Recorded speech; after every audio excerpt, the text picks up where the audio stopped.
Let's get more on our main news. In the past hour, the Chancellor George Osbourne has told MPs he will continue his reform of tax credits despite yesterday's defeat in the Lords. We can talk to Dr. Tom Flynn, a constitutional expert from Warwick University, who joins us now from Warwick.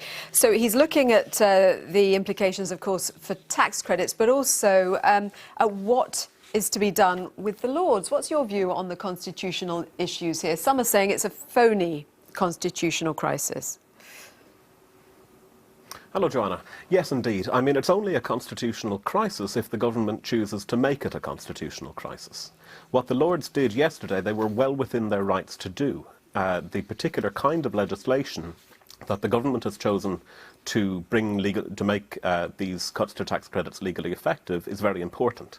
It's not a bill, which means it's not a money bill, which means that the House of Lords is not barred from rejecting it. It's a statutory instrument. The argument from the House of Lords perspective is that it is constitutionally inappropriate to make a cut of £6 billion through the medium of a statutory instrument, which is not subject to the same level of parliamentary scrutiny in either house.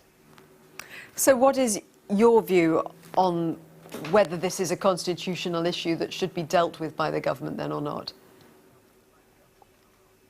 I think it is essentially not. Certainly the government spokespeople have been out saying that the House of Lords has overstepped the mark, when in reality the House of Lords has been doing exactly what the House of Lords, even in its unelected current form, is supposed to do, which is act as a scrutinising chamber, what is sometimes called in constitutional law the sober second look, to make sure that things are not rushed through and that things are given the consideration they need.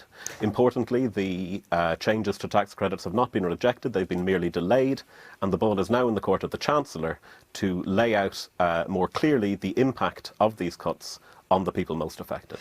What would be the options for the government looking at this? Because it said that there will be